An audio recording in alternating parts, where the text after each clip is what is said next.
我到了，这里有装老鼠的笼子。你小心点啊！我马上到了，跑冷也快了。嗯，好。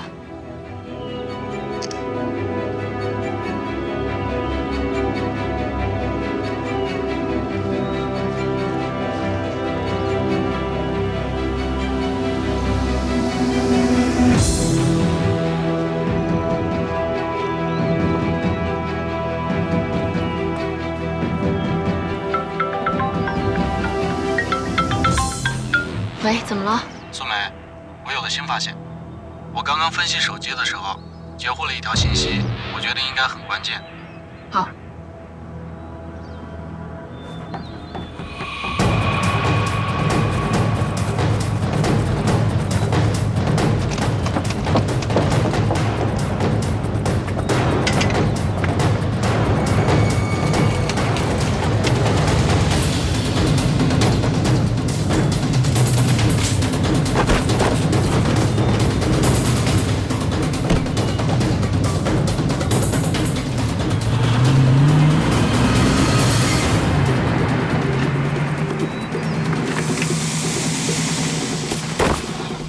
你没事吧？没事，快去追，有人质。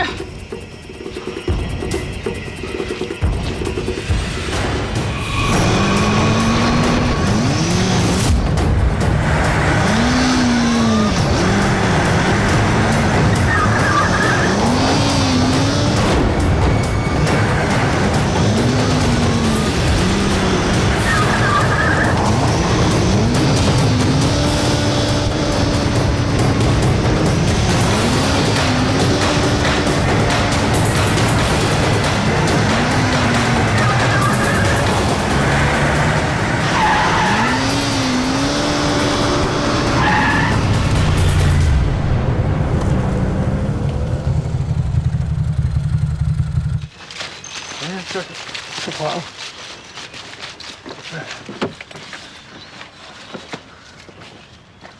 小心点。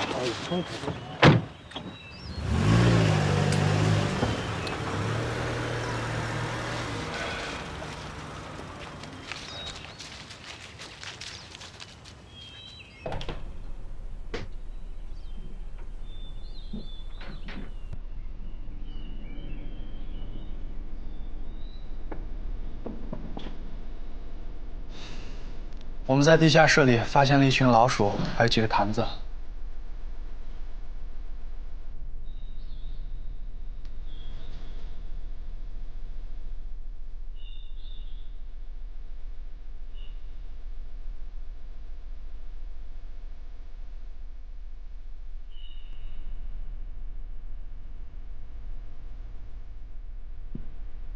结婚戒指。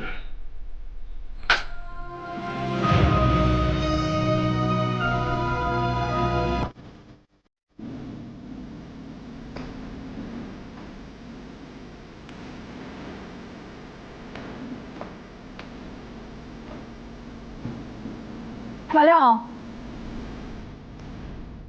你怎么在这里啊？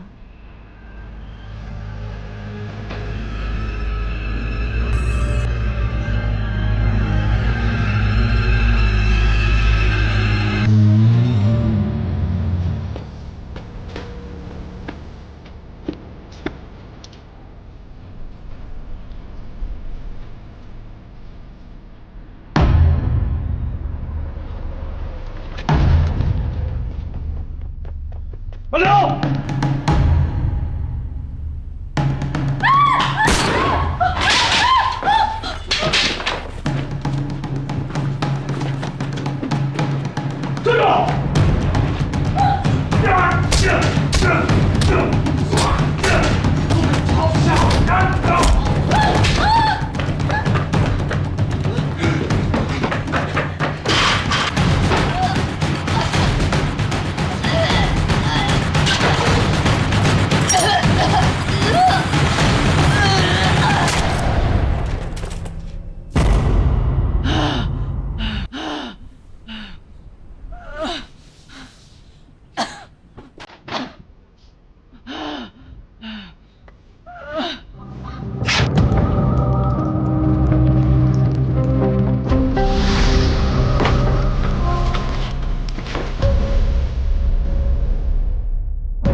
马六跟发了疯一样，报了一具干尸，还说要结婚，说要让我当他的见证人。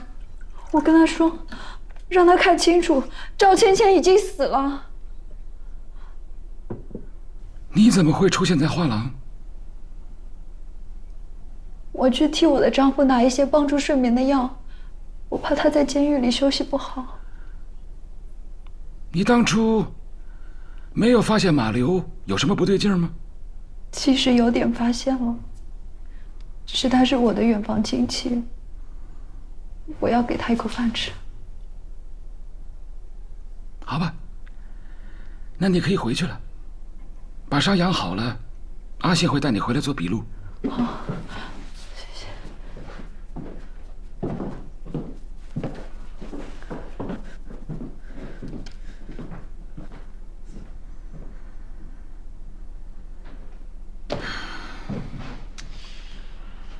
教授，马流一直用赵芊芊的手机给他自己发微信，还幻想着赵芊芊活着，跟自己交流。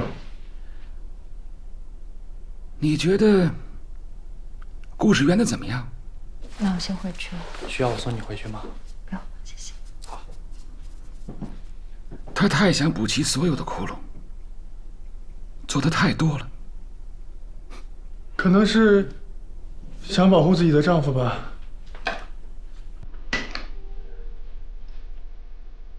赵芊芊的真正死亡原因并不是因为撞击，而是因为从高处掉下来的摔伤。她身上骨头碎裂程度不一样，而且我在她身上发现了一些不同程度的细碎撞击，像是撞到了一个凹凸不平的地上，最有可能就是碎石伤。看看这些小沙粒，它应该是被扔到河边了。我知道哪里有沙石，我在找到石桥的时候都记下了。能不能确定她是从多高摔下来10分钟之后给你答案。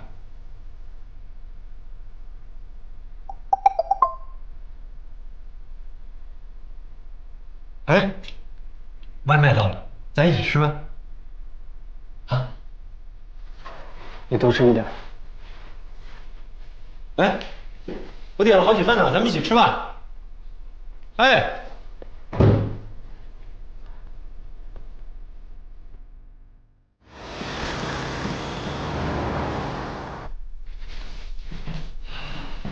来吃早餐。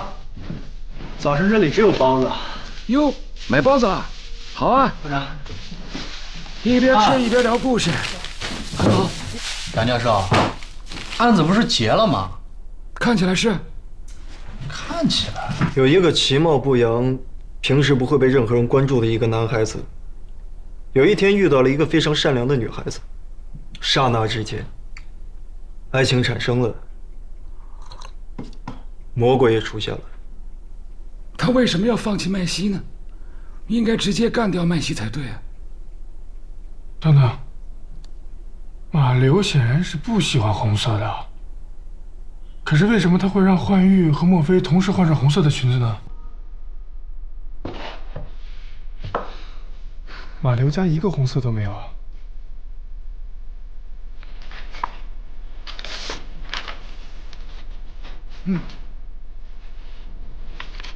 这是什么？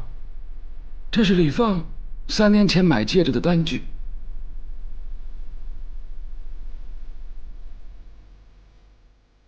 毕竟是撞了个人，估计有几年看不到外面的星天了。我原本订了2张机票，打算跟你出国玩2天的。我们已经好久没有一起出去旅行了。能活着已经不错。你别想那么多，我等你出来。老婆，谢谢你。没想到最后，只有你陪在我的身边。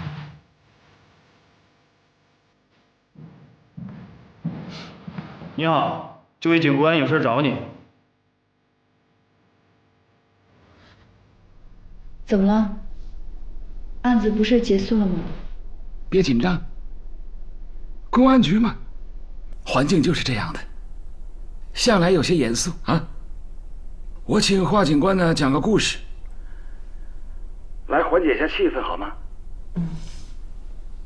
一个男人的情人怀孕了，他这个情人用肚子里面的孩子威胁这个男人，想要跟他结婚，但是这个男人担心他老婆还有身边的朋友知道，所以把他约到了荒郊野外，想要骑摩托车把这个孩子撞掉。说完了，那我可以走了是吗？哎，才刚开始。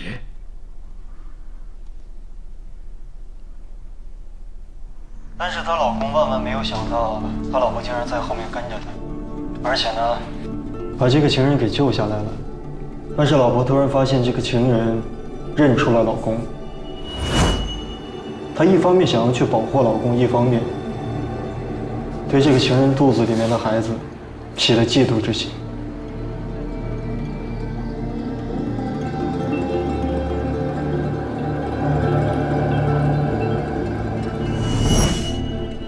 麦太太，如果是你，你会怎么选择？救人。可是，在我的故事里边啊，他的老婆是起了杀人之心。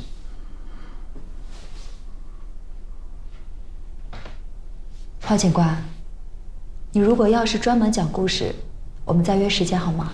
这个故事现在才开始精彩。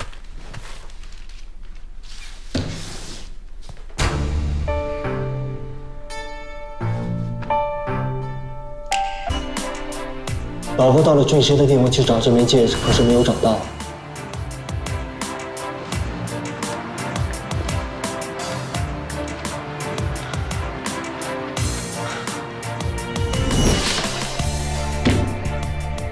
最后又买了一枚新的戒指。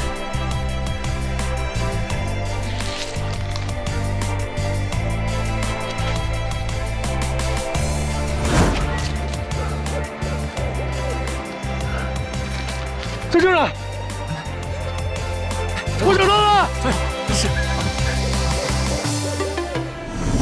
麻烦你帮我看一下，款式是不是一模一样？但是你不能拿走，因为上面有赵芊芊的血迹。好了好了，故事我来继续讲好吗？尸体总是要扛走的，但是以你的体力，所以想起来，哦，我有一个远方。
立刻又跟一个舞女在一块儿，这令你怒火中烧，想把那个舞女杀了。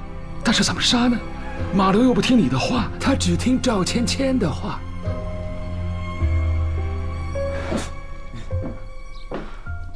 马六，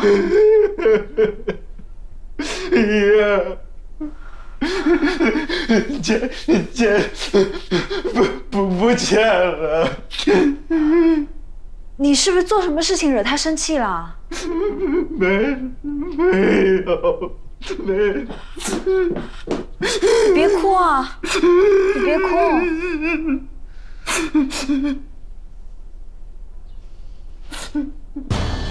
所以你就开始扮演赵芊芊，用赵芊芊的手机给马流发信息，去指使马流。他毫不怀疑，听从所有的吩咐，甚至是把麦西约到桥上，将他推下水。爷，芊给我发消息，他说他恨一个舞女。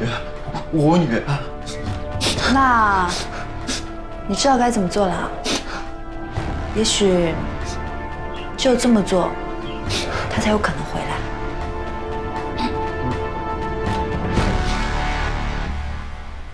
是你告诉马溜如何处理尸体，如何抛尸。马溜一个这么鲁莽的人，单只凭他一个人，早就被人抓起来了吧？摔碎了手机所有的通话记录。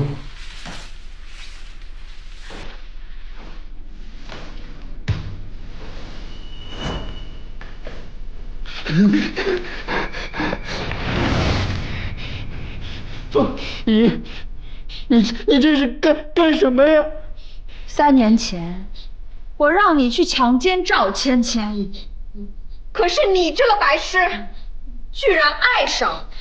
你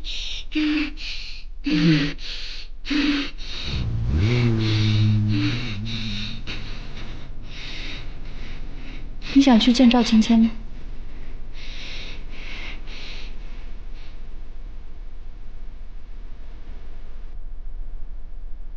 有一天，曼西送了一条红裙子给我，说是结婚纪念的礼物。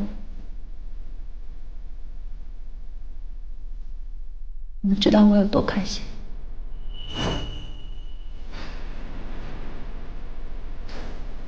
他给那些女人也送了红裙子，而且跟我的一模一样。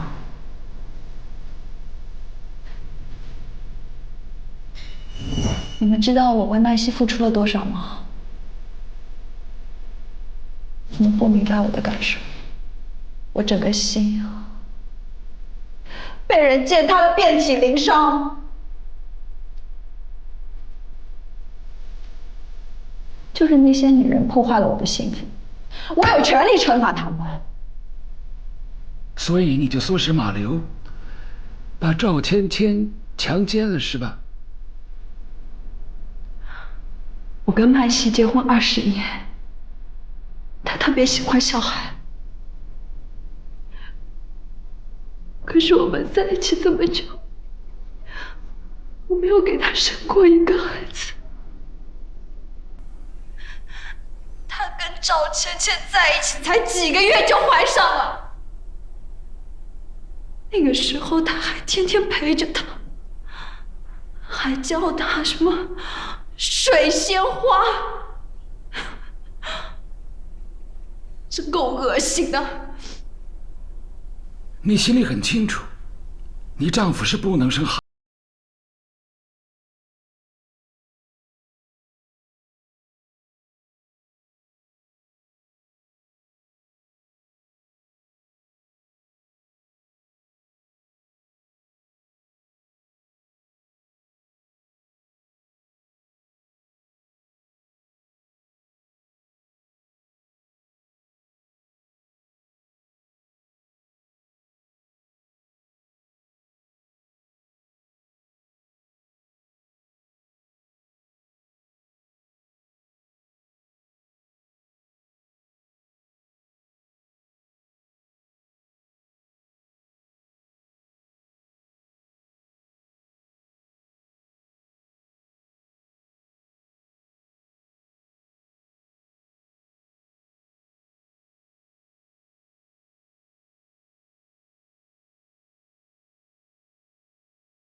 哎，素梅来了，坐。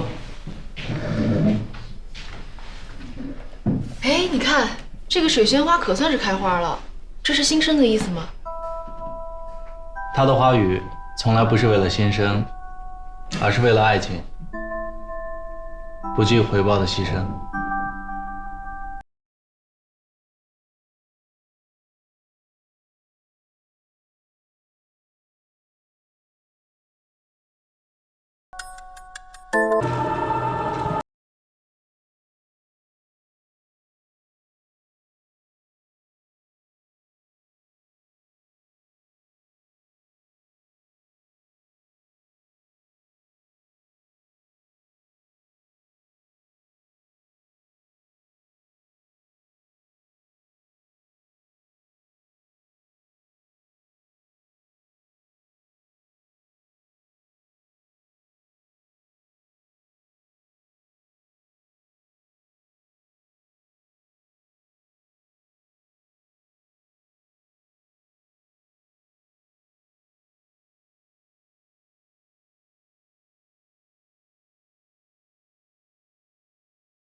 死者叫温小婉，24岁，是八仙酒店的秘书。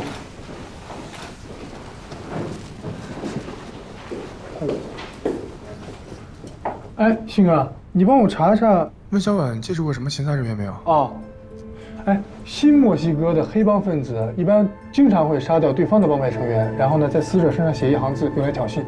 再帮我看一下，电梯这个监控什么时候关的？好。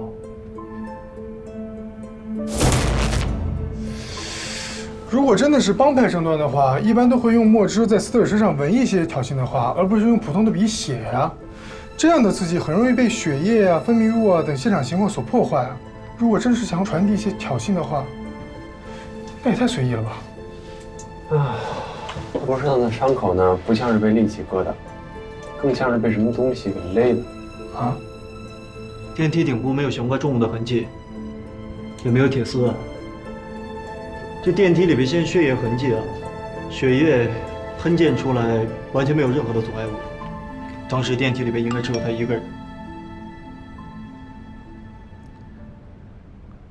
去监控室，这个案子不简单。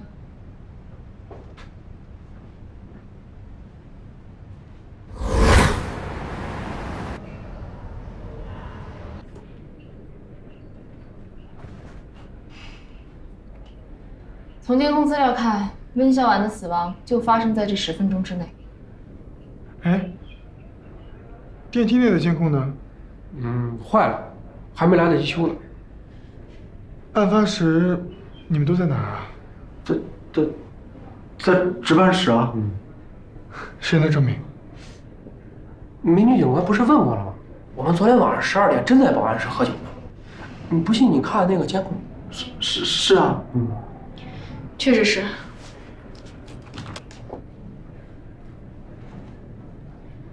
那3分钟内各个楼层有出入的吗？我反复确认过，没有。特别棒，终于碰到一次真正的密室杀人了。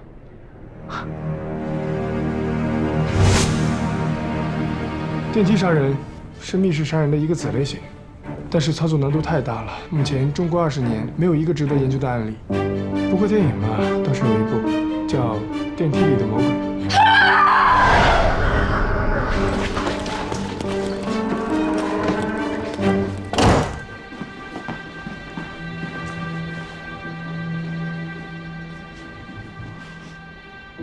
别看我，什么都没做。有鬼！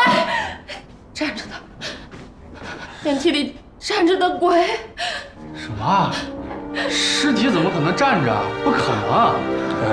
完全有可能啊，那叫尸体痉挛。人在临死的时候，肌肉强力收缩，迅速形成尸僵的样子，定格在最后姿势里。你别不信啊，真的，我见过好几种，我见过这种，我见过这样，见过这样，见过这样，好多呢这种姿势啊。1854年，在克里米亚的巴拉克拉瓦的一场围战当中，有一个士兵呢被炸死之后还能稳稳地骑在马上。一般只有在战争状态，肌肉高度紧张才会出现尸体痉挛。现在这个社会太难见了。为什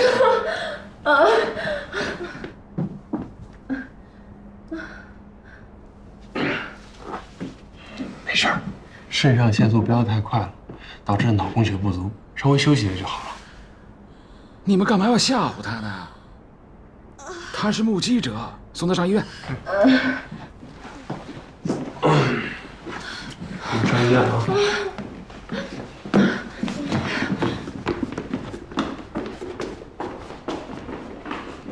密室杀人的方法呢有8种，我们来一一排除啊。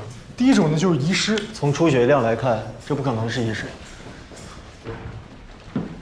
见血的最高点在电梯顶部，必须有血压的情况下才能够见得上去。啊，那么还有第2种方法，就是这儿啊。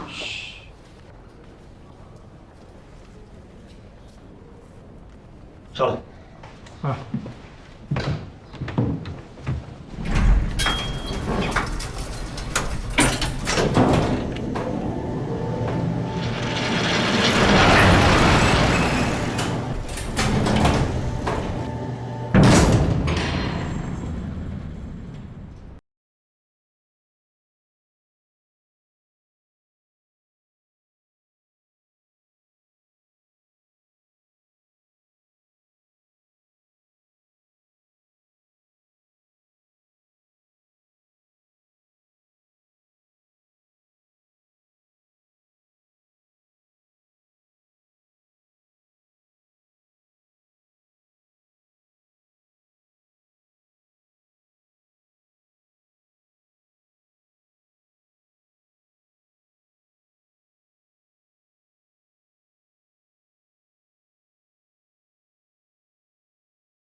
找到了。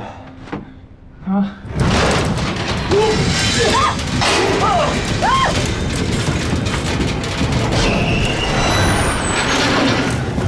靠前击灭！喂！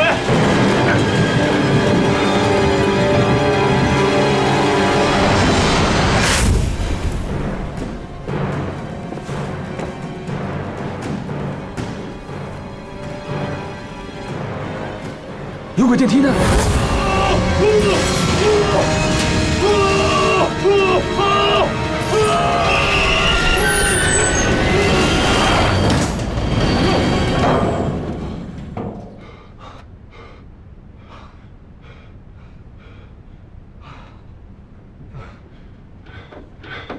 哎，你们不知道电梯的紧急下降的时候，备用电源会自动启动吗？没事吧？没事。你们俩什么情况？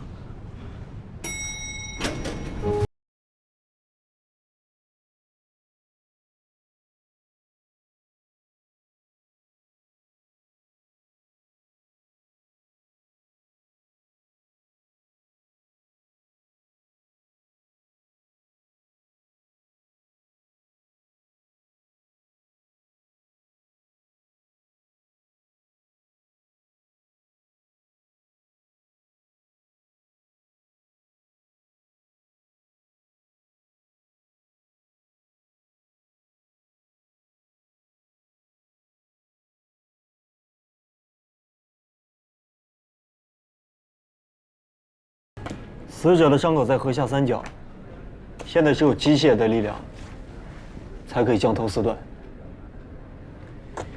那这个工具呢，就是这条项链。假释是需要验证的。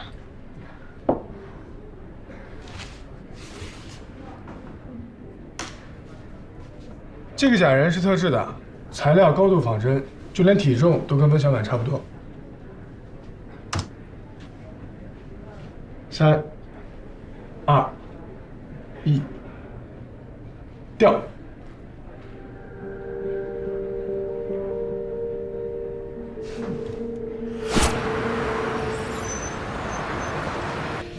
这个温小婉平时很孤僻，她的手机联络人居然不超过20个，和她联系最频繁的是她的男朋友杨子，每天平均有30个以上的电话。依赖型人格障碍，最头疼了。而这种杀人的手法完全可以一个人独立完成，他也很有可能是自杀呀。这是他的淘宝记录，3天前还订了一堆吃的，货还没到。如果你是一个吃货，自杀之前你会留下这么大的遗憾吗？我就不会。自杀的主要原因是因为脑中的多巴胺分泌不足，可是食物呢又可以促进多巴胺分泌。哎，我们其中最不容易自杀的就是高斌。如果是自杀的话，他挂上项链，还少了一把椅子。我去查一下监控。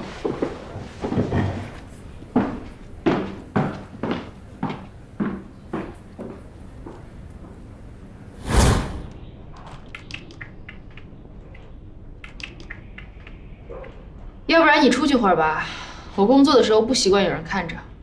我说什么话令你不高兴了吗？哦，还是我忘了低调啊。你是忘了要闭嘴。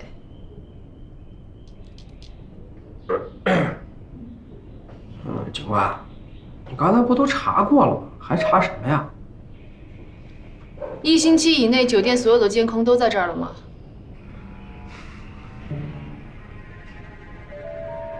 哎，你很冷吗？是厉鬼，厉鬼来索命了。什么？哎，警官，其实你查了也白查，因为这根本不是人杀人，是鬼。古老的诅咒又生效了，现在又一个祭品出现了。祭品？这座酒店是建在一座古墓的上面，我们现在所站的位置，下面埋的都是尸骨。我们老板为了钱，把人家墓都掘了。哎，现在真是报应啊！哼，真是可笑啊！这个社会了，还有那么多人迷信。哎，报应和命运的必然性，你有论证吗？酒店刚开张的时候就有人跳楼，当时那个死者穿着一身红色的衣服，现在变成厉鬼，终于来索命了。有效信息为0。老祖宗说过，阳宅要是建在阴宅的宅基上，则是五鬼六煞之地，里边的住户多半都会横遭恶。安静。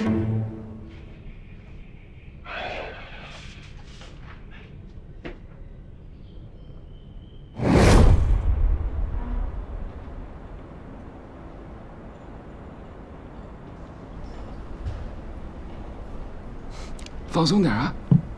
酒店这个行业呢，我非常理解。大堂经理，工作很多，责任重大，又辛苦。喝口水，慢慢说。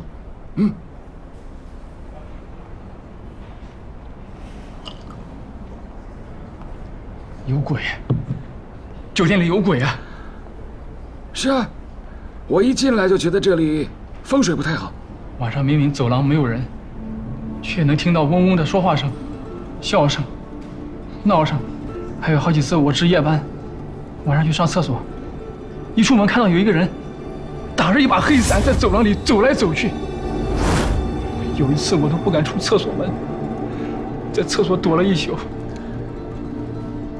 那既然是这样，为什么老板不找人来看看呢？不知道，我要辞职，我要辞职。好，那你辛苦了啊。好好休息2天，如果想到什么了，就告诉我们，好吗？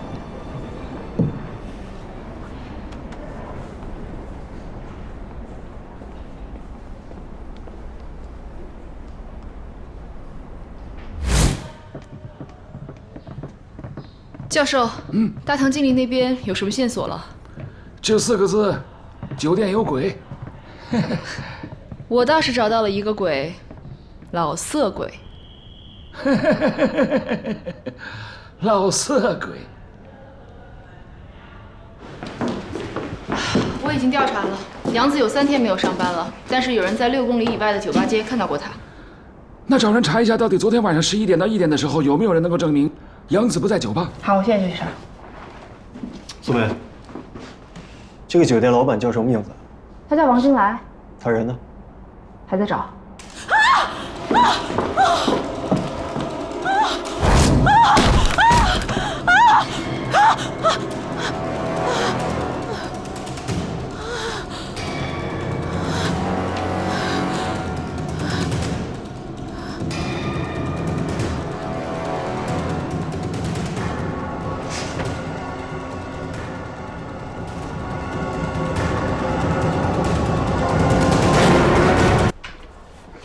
哎，医生，里面好了没？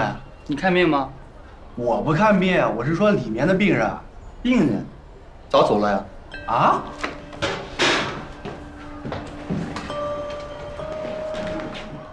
人呢？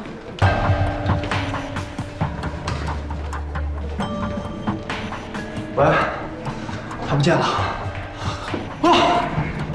喂！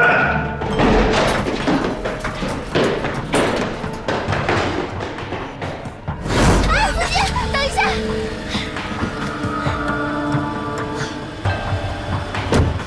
停车！师傅，快点！这一变态，他追着我，我车费是双倍。司机开门！快走啊，师傅！哎，别给他看，师傅！我是警察。他骗人的，师傅，你快走啊！你，这是他的耳钉，你看。钟姐，你们俩玩呢？我没有，师傅，你别信他。啊！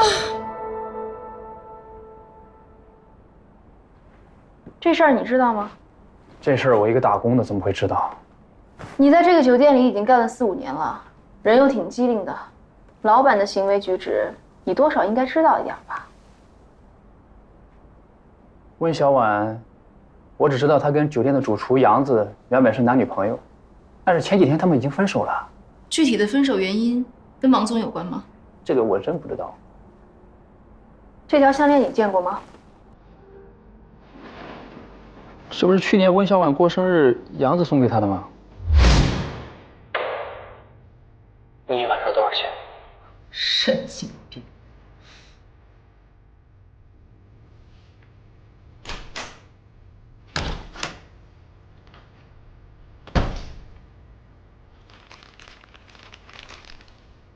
自带工具，果然敬业啊！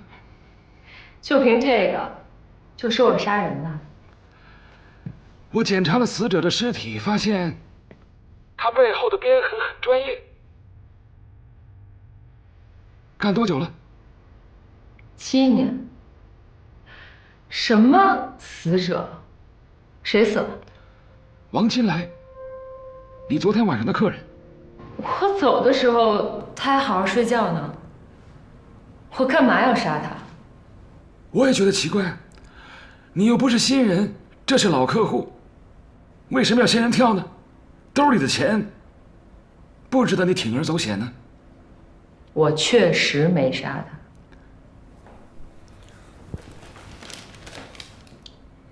这杯子上面有你的指纹，经检测饮料里面有安眠药，是你在他洗澡的时候放进去的。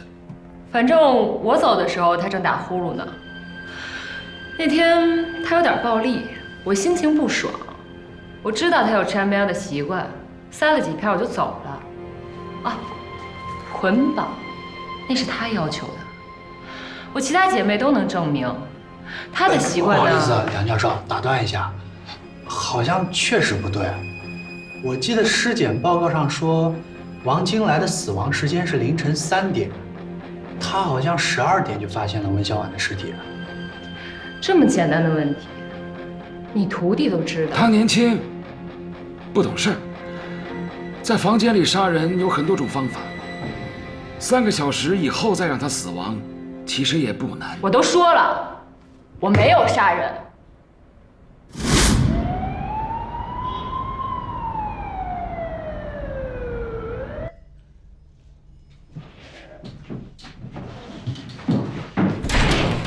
教授，杨子找到了，但是他喝得很醉，请再问吗？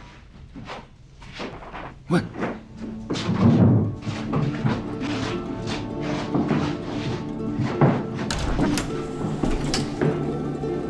画龙找到他的时候就已经这样了，据说已经3天了。看来是真醉了。哎，你的酒。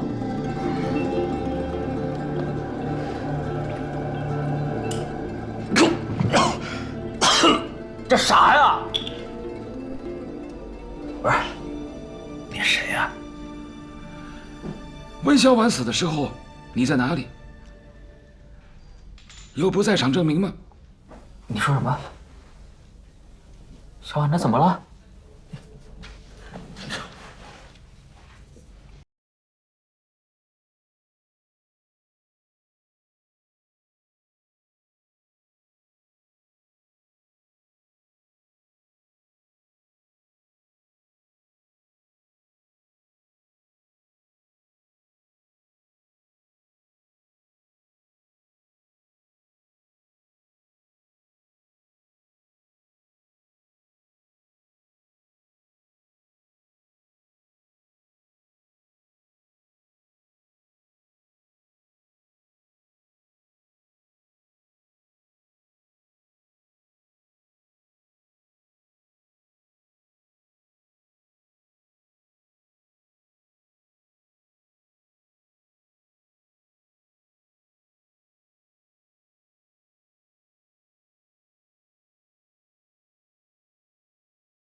你谁呀？你好，我是警察，打扰一下。我没犯法。我知道，我知道。哎，我问您一下，您昨晚有没有听见隔壁有一些奇怪的声音啊？昨晚？哎，我什么也没听见。哎，我方便进去一下吗？凭什么呀？这是我房间，我有隐私权的。你等会儿。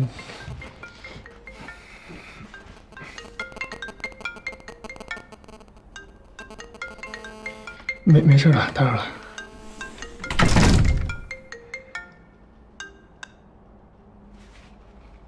喂，温小婉家找到了。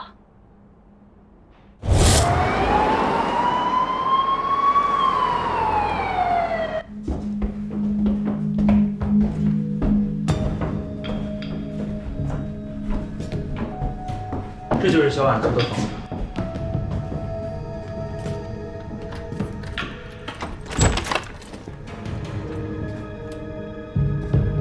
稍等，有可能是跳闸了。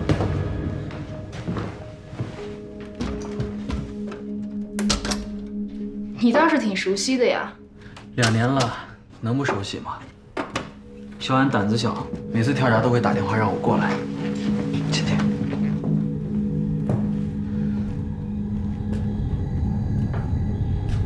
昨天晚上12点的时候，小安打电话给我，让我去他的酒店。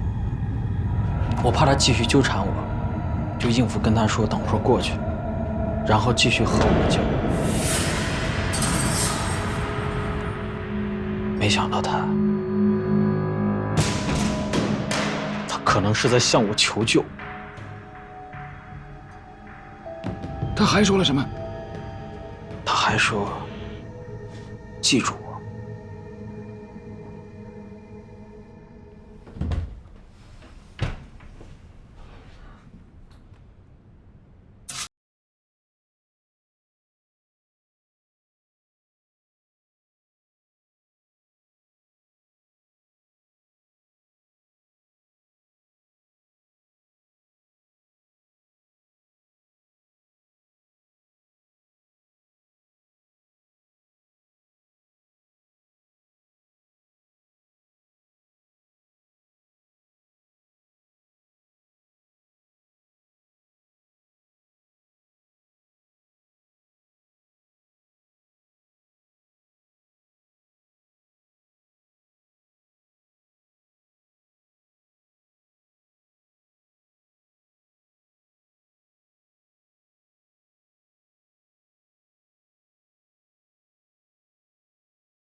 忍受你女朋友每天晚上。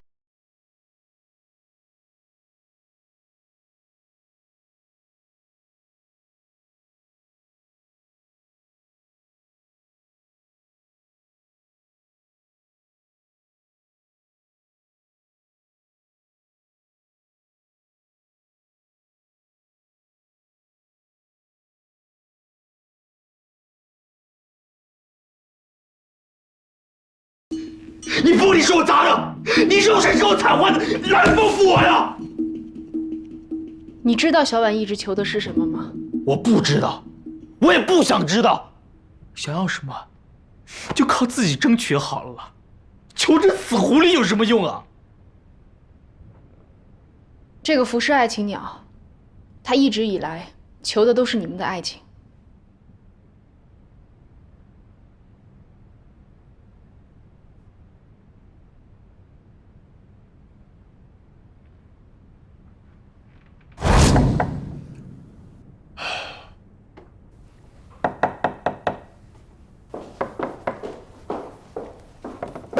你好，怎么了？能不能帮我再开一下姚小姐的门？这间房间的空调你不是已经修过了吗？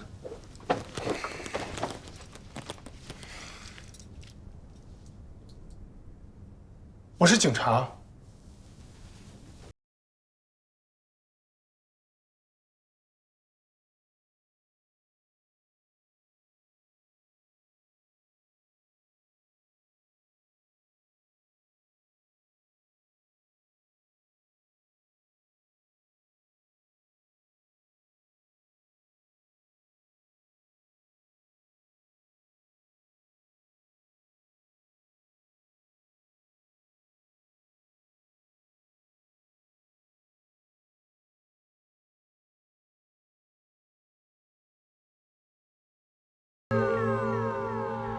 目前看来，杨子和钟贤都没有杀人动机。要是从他们两个感情关系来看，这个温小婉很有可能是自杀。那温小婉手臂上那一行字是什么意思呢？我问过杨子了，他也不知道这个老地方指的是哪里。12点到凌晨4点之间，有谁进过王金来的房间吗？14楼的监控一直都是开着的，我也确认过了，没有人进去。难道真的是密室杀人？是密室，但不是杀人。哎，我给你们看个东西啊。那，王金来住在酒店的情趣套房，但是他很幸运又很不幸的是，他隔壁住了一个偷窥成瘾的家伙，在他屋子里安了摄像头，帮我们拍了这段视频。而且王金来如果不是被杀的话，温小婉自杀的可能性就很大。但是两个人在同一天都以这么奇怪的方式死于非命，这也太巧了吧？宇宙的诞生本来就是一个巧合，它是由无数个亚原子离子、无数次撞击产生的。哎，你们不信啊？还有椅子的问题，温小婉到底是怎么把项链挂在横梁上的？这个视频一看就是突然中断的，这不是自然老化现象，这是人为破坏的。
DNA 检验报告出来了，血液确实是魏小婉本人的。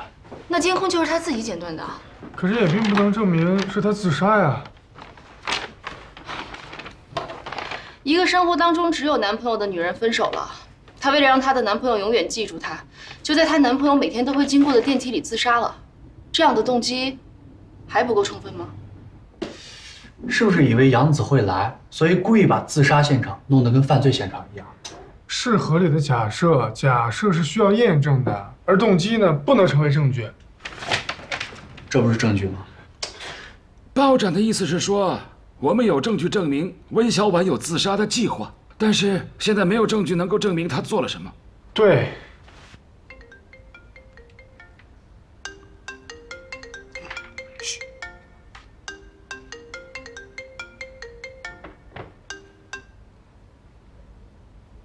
喂，救命！什么情况？你在哪里？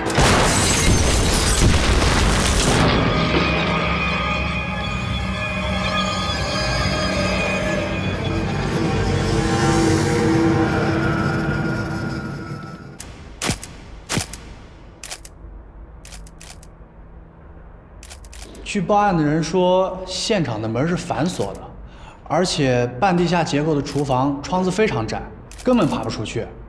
所以说，杨子应该也是自杀的。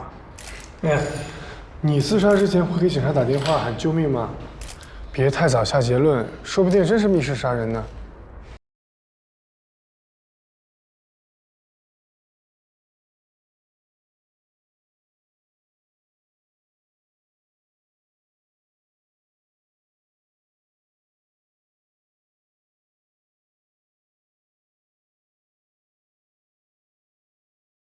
哎，他在干嘛？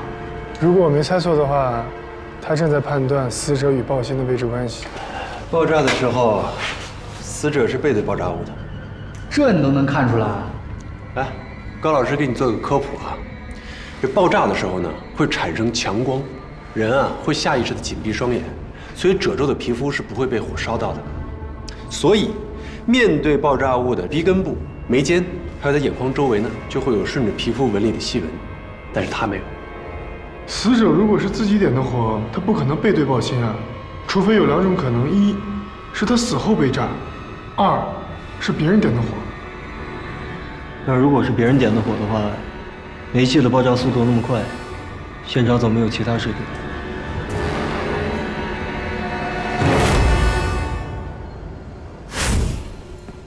你们昨天真的没有人跟他说过话吗？杨子都被女鬼缠身了，这谁还敢跟他说话？这也太晦气了吧！是啊，现在他不就被女鬼招过去了吗？那你们当中，谁是昨天最后一个见到杨子的？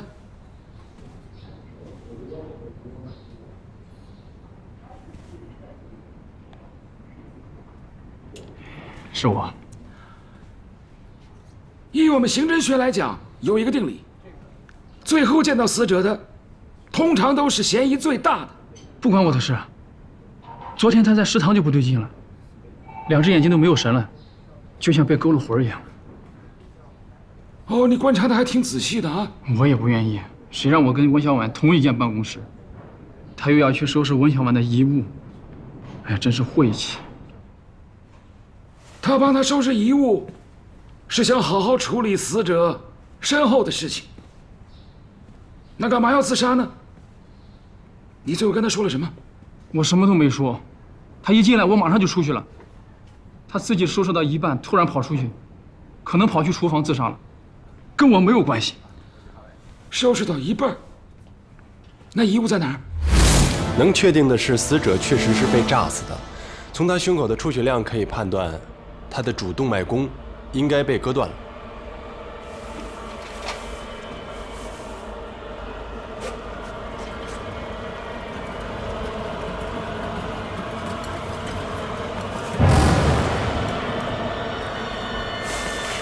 这个才是真正杀死杨子的凶器。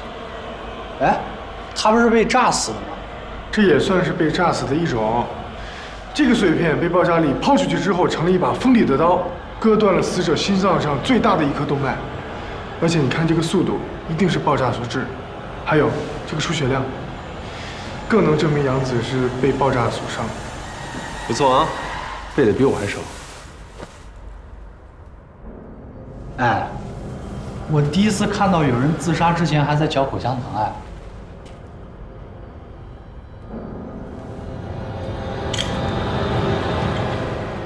如果死亡是因为爆炸，那么这场爆炸就一定不是一个意外。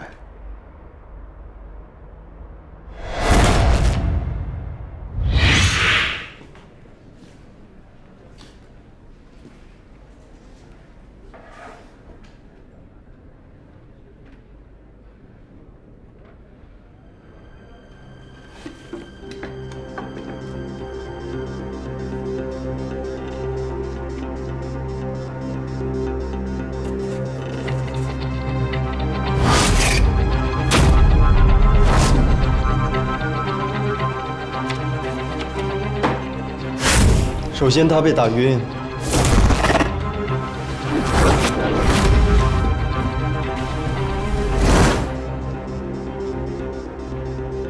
然后凶手制造了爆炸。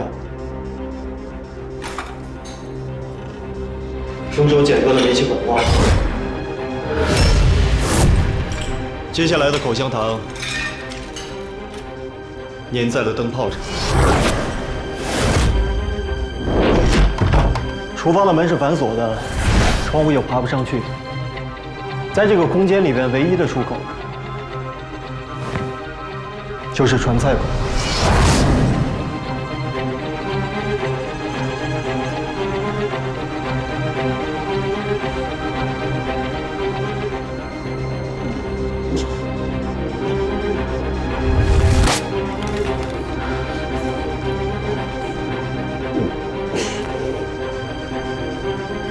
救命！灯泡烧到了一定温度，再加上它的表面粘着口香糖，灯泡爆炸了。在一个泄满了煤气的空间里面，只要有一点火星，都会引起煤气爆炸。